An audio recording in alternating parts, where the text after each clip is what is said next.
Chapter 40 Yudhishthir's Coronation. Read by Nirvan Bajaj and Ekveer Bajaj.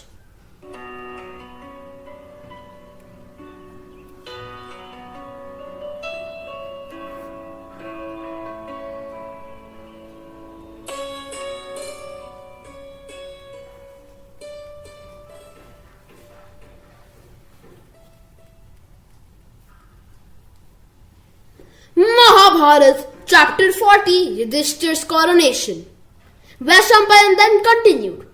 The blind king Dhritarashtra found it difficult to get over the grief caused by the death of all his sons and wept inconsolably. Vidur the wise gently bade him to control his sorrow. Trying to assuage his grief, Vidur said, "Do not grieve for your sons, O king. They died in battle like brave Kshatriyas and have surely attained heaven. Arise and prepare yourself for the tasks ahead." Sanjaya added, "Thousands of kings from various lands laid down their lives for your son. It is now your duty to arrange for their final rites." After much persuasion, Dhritarashtra agreed to act according to their counsel. "Let my chariot be prepared. Send for Gandhari, Kunti and other ladies for the royal household." Gandhari and Kunti soon arrived there, lamenting and crying. With tears streaming down their faces, the women ascended the chariots. These ladies of the royal household, who had never before appeared in public, now passed through the main street to the battlefield, dressed in mourning and adorned by jewels and finery. On the outskirts of Hastinapur, they met Kripacharya, Kritavarma and Ashwadhama. Kripacharya said to Dhritarashtra, "O king, your entire army has been destroyed. We three are the only survivors."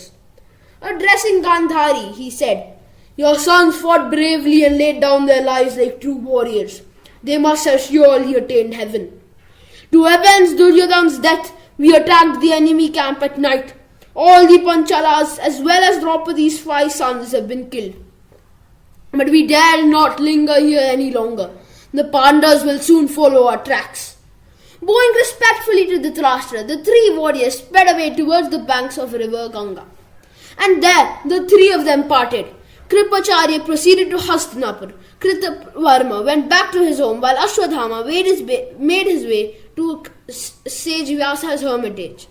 But would they be safe there? When Yudhishthira learned that Dhritarashtra had left for the battlefield, he too hurried to the place. Along with him were his brothers besides Krishna, Yuyutsu, Satyaki and Draupadi. When Yudhishthira reached the river side near the battlefield, he was surrounded by the bereaved women who were lamenting loudly. "O king, how could you kill your own wit and king? Where is your fame and righteousness and generosity?" Keen to speak to his uncle Dhritarashtra, Yudhishthira walked past them and went straight to Dhritarashtra. He and his brothers paid their respects to the old king. Dhritarashtra embraced Yudhishthira, but there were no affection in the gesture. The blind king appeared to be seeking someone. Guessing his intention, Krishna quickly pushed Bhima aside. With a nimble gesture, he placed before Dhritarashtra an iron image of Bhima.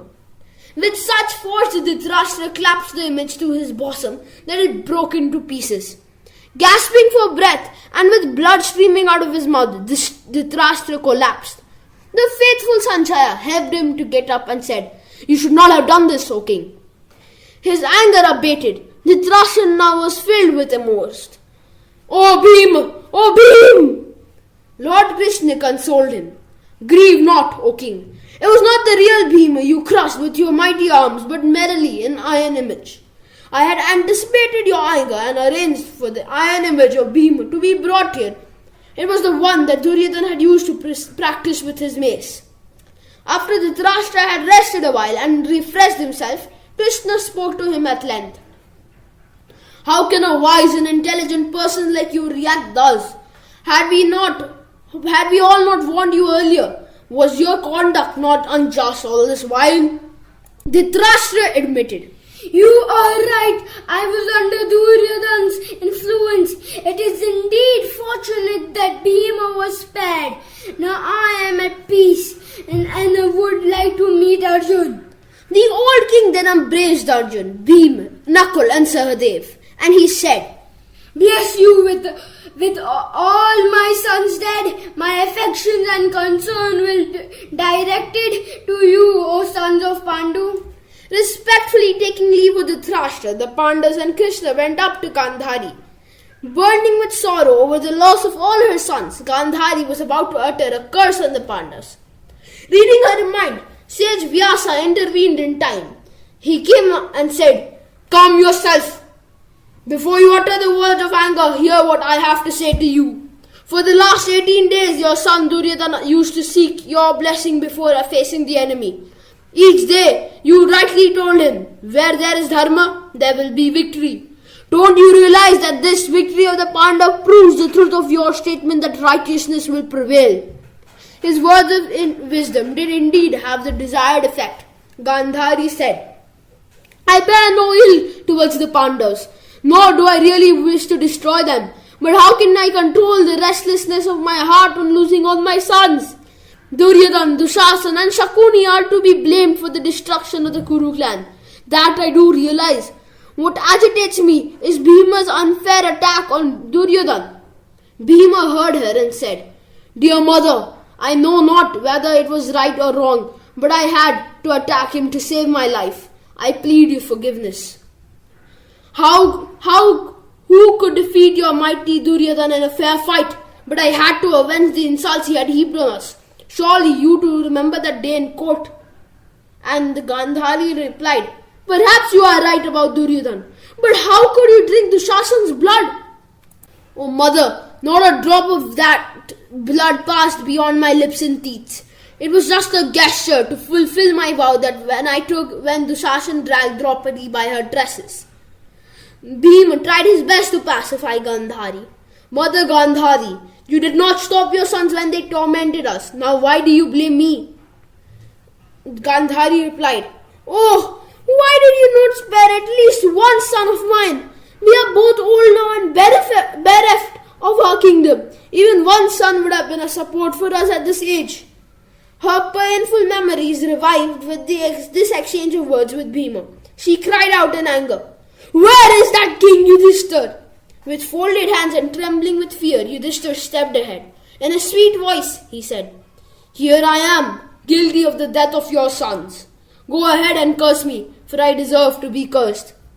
Seeing Yudhishthir so penitent, Gandhari's anger vanished. She began instead to sob and sigh aloud, and Yudhishthir stood bowing before her.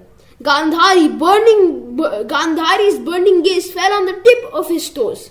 So intense was that power of her gaze that Yudhishthir's beautiful toenails shod that very instant. At this, Arjun became agitated and not knowing what was to be done, quickly hid behind Lord Krishna in fear. From behind a blindfold, Gandhari could perceive his flurried action. That the brave Arjun could be so fearful and desperate made Gandhari's temper turn to maternal concern. When they took her leave to go to their mother, she blessed them with affection.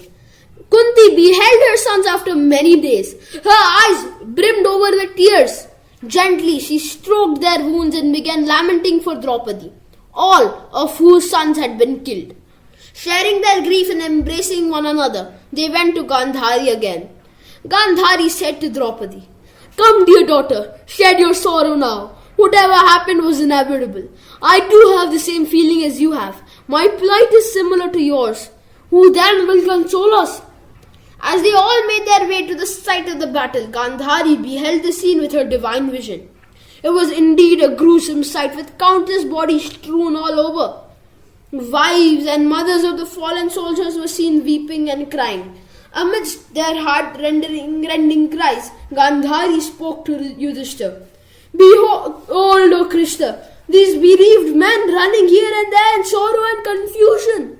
When she saw Duryodhana, Gandhari collapsed like a felled tree. On recovering, she held out his lifeless form in her arms and cried out, Oh, my son! My son! Krishna stood beside her in silence. Gandhari pointed to him the various woeful signs. See how Duryodhana's wife is torn between grief for her son and for her husband. Behold Uttara lamenting the death of her brave young husband Abhimanyu. Poor thing, they were married just 6 months ago. As she described the scenes around, Gandhari's anger suddenly flared up. You, Krishna, are to be blamed for all this. How could you watch the Pandavas and Kauravas destroy each other when you could have easily prevented them? You must atone for it now. With all the powers attained by my penance, I curse you. Gandhari then spelt out her terrible curse. 36 years from this day, your family, your ministers, your sons, your whole clan will fight among themselves and die.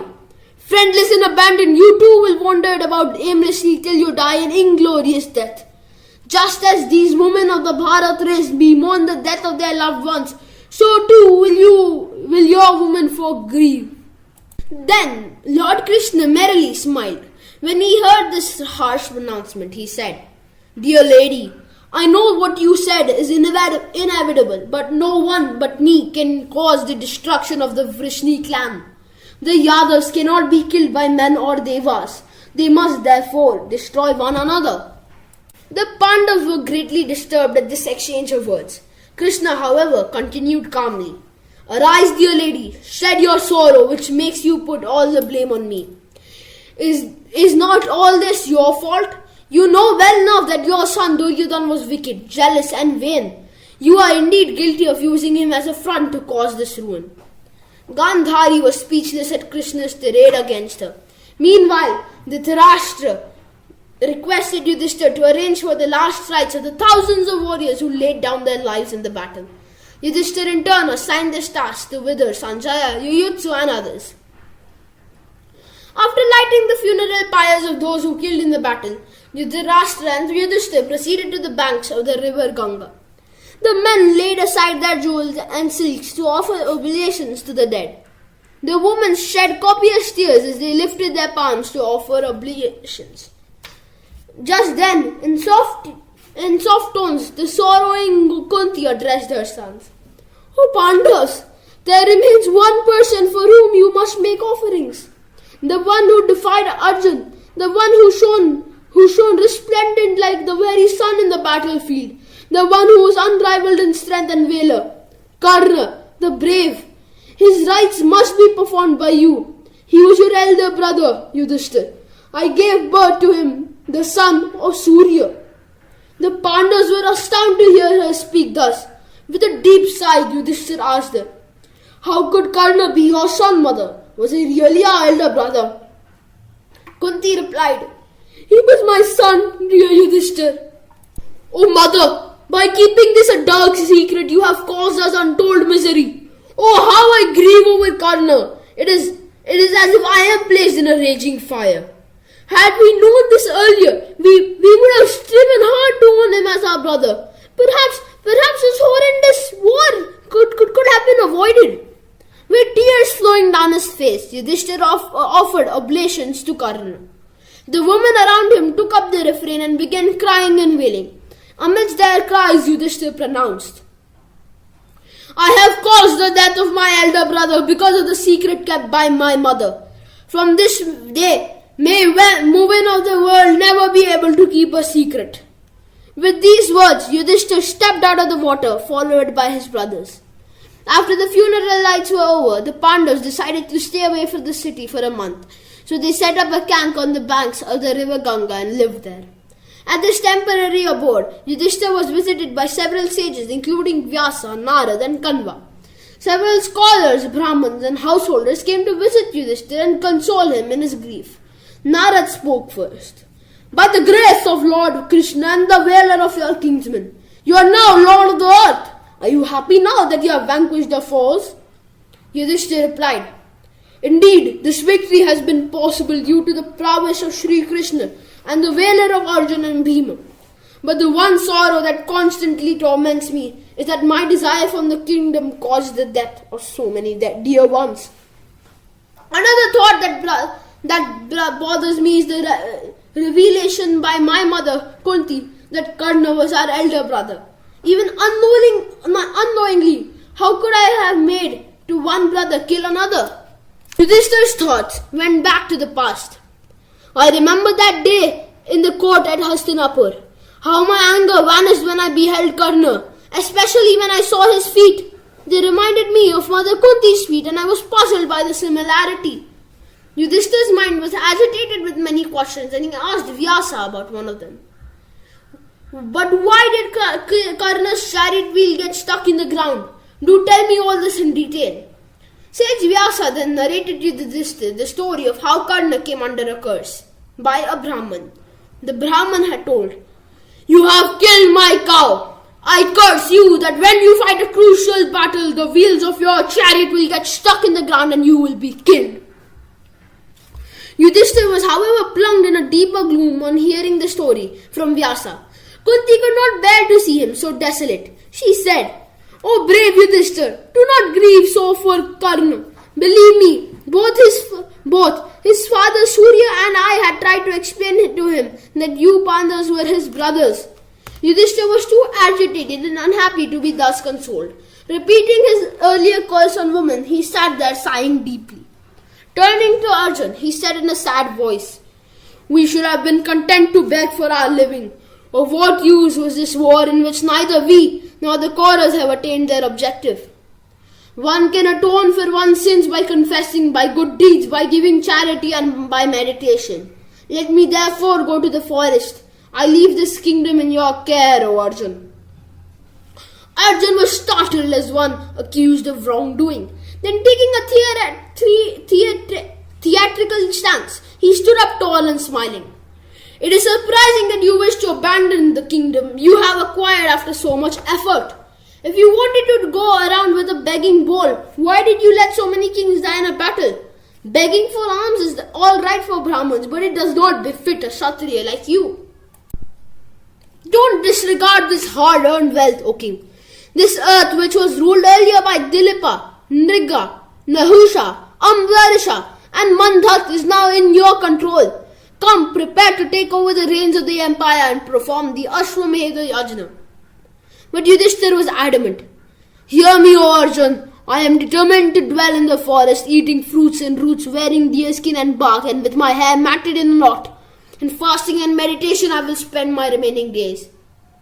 Bhim, Nakul and Sahadev also tried to dissuade Yudhishthir from his resolve, but he remained stubborn silently. Then Draupadi addressed him in a sweet voice. "Like the Chataka birds, your brothers are repeatedly beseeching you to accept the throne. Why don't you listen to their entreaties? They have gone through so much suffering for your sake. Did you not promise them that you would defeat the Kauravas in battle and conquer the earth? Why did you disappoint us now?" Then Vyasa spoke to Yudhishthir at length.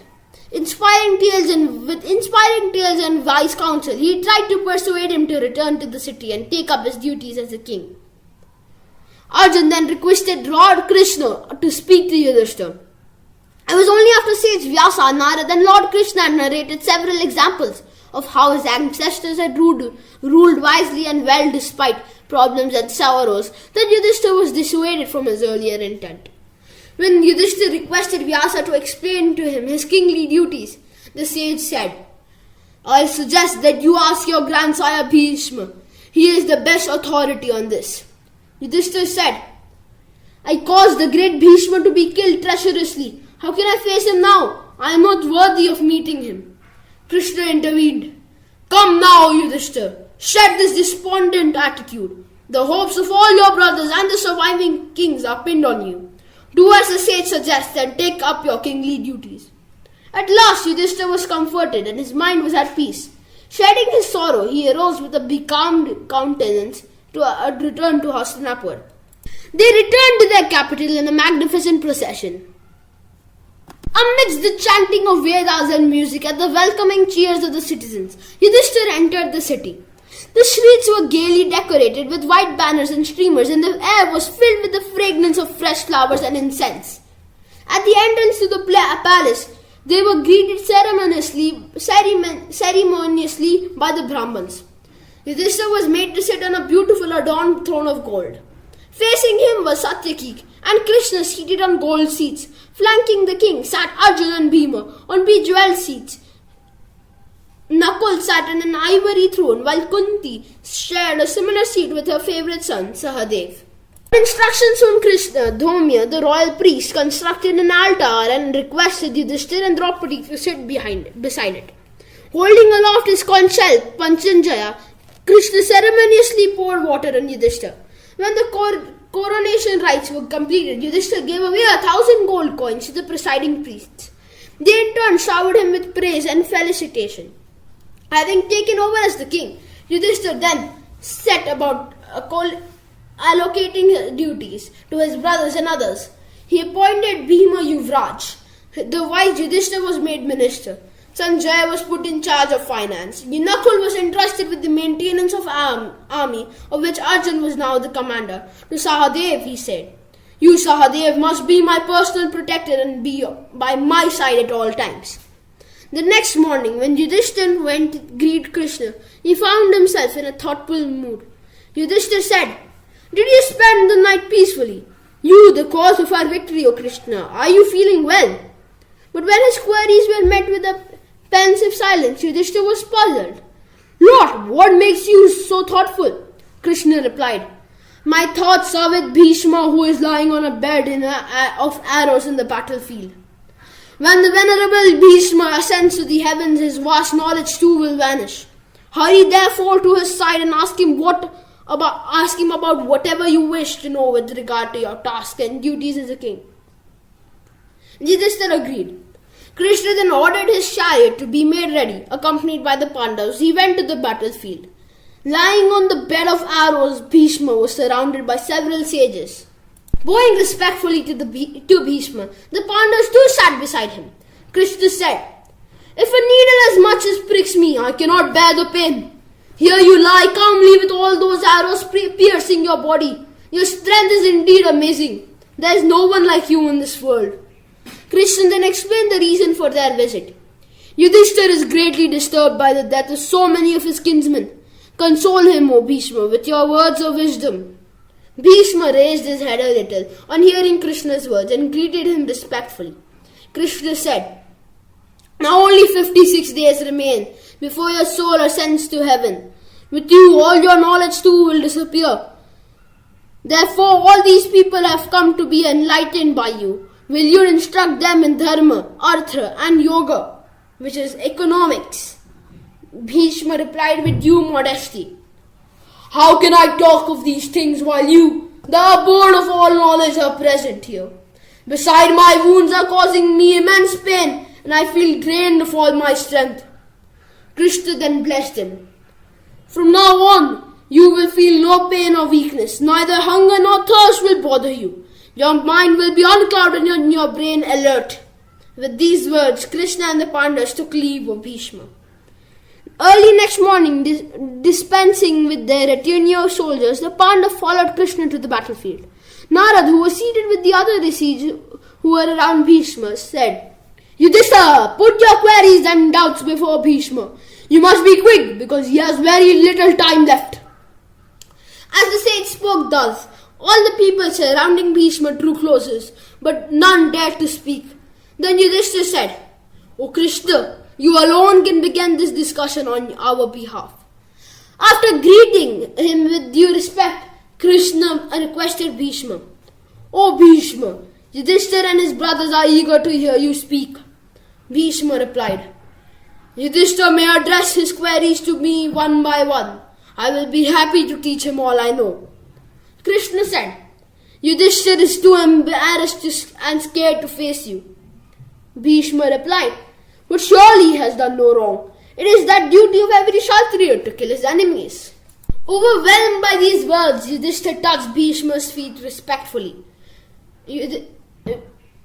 Bhishma said, "Sit down, son, do not be afraid. Ask me anything you want." Yudhishthira asked, "The duties of a king are said to be of the highest order. Please describe them to me." And then Bhishma began telling him all the duties of a king. For long did the wise Bhishma speak to Yudhishthira about the duties of a king. The sun was about to set in the west, yet Bhishma's narration was not over. Summing up his day-long discourse, he said, "This is the mere sense of kingly duties. Ask me any question you want, O Yudhishthira." But Yudhishthira replied, "Thank you, O grandsire. The sun is about to set and I must leave. I must take your leave for today." The next morning, the Pandavas eagerly rushed back to Bhishma. Yudhishthira said, "Could you please explain to me the meaning of the word Rajan? Why is a king necessary?" Thus, for several days did Bhishma Acharya instruct Yudhishthira, answering his queries, removing his doubts, and explaining the code of conduct with stories and narratives, dialogues and discussions from his vast fund of knowledge. When Bhishma lay silent after instructing Yudhishthira, sage Vyasa said, "Now Yudhishthira's confidence has been restored. Allow him to return to Hastinapur, O great Bhishma." Bhishma said to Yudhishthira, "You may go back and rule your kingdom like the great kings before you. When the sun begins its northward journey, come back to me." And Yudhishthira said, "I will do so." Bowing respectfully to Bhishma, Yudhishthira returned to Hastinapur. 50 days later, he recalled Bhishma's words and sent flowers and incense, silks and sandalwood in preparation for the grandsire's end. With Gandhari and Dhritarashtra leading the way, Yudhishthira made his way back to the battlefield, accompanied by his brothers and Lord Krishna to pay their last respects to the venerable Bhishma. Yudhishthira said, "Here I am with my brothers and Lord Krishna. King Dhritarashtra, ministers of the court are here too, along with the citizens of Hastinapur. Please open your eyes and look at us." Bhishma opened his very eyes and said, "It is fortunate that you have arrived here in time. I have been lying here for 58 days on this bed of sharp arrows, but I feel I have been here for 100 years. At last, long last, the sun has turned its chariot towards the north." Turning to Dhritarashtra, he said, "Wise and learned as you are, do not grieve over your sons. Whatever happened was inevitable. Consider your Pandavas to be your own children." Bhishma then addressed Krishna, "Allow me, O Lord, to leave this universe." And Krishna said, "I grant you your wish. You have the power to summon death at will." Bhishma's face shone with an ethereal smile. With his yogic powers, he willed himself to die. But onlookers beheld a strange phenomenon. As each part of his body became lifeless, the arrows therein fell off and the wounds were healed. When the life force finally escaped through his skull, the heavens resounded with celestial music and showered him with flowers. With due honor and ceremony, Bhishma's body was consigned to the fire. And thus did the venerable Bhishma meet his end at will, at the end of a long and illustrious life. And thus ends the 48th session of our rendering of Vaishnavan's recital of Vyasa's immortal Ityasa, the Mahabharata. Stay tuned for Mahabharata chapter 41, and it is called the Ashwamedha Yajna. Please subscribe to this channel, like, share and comment on this video. Thank you and Namaste.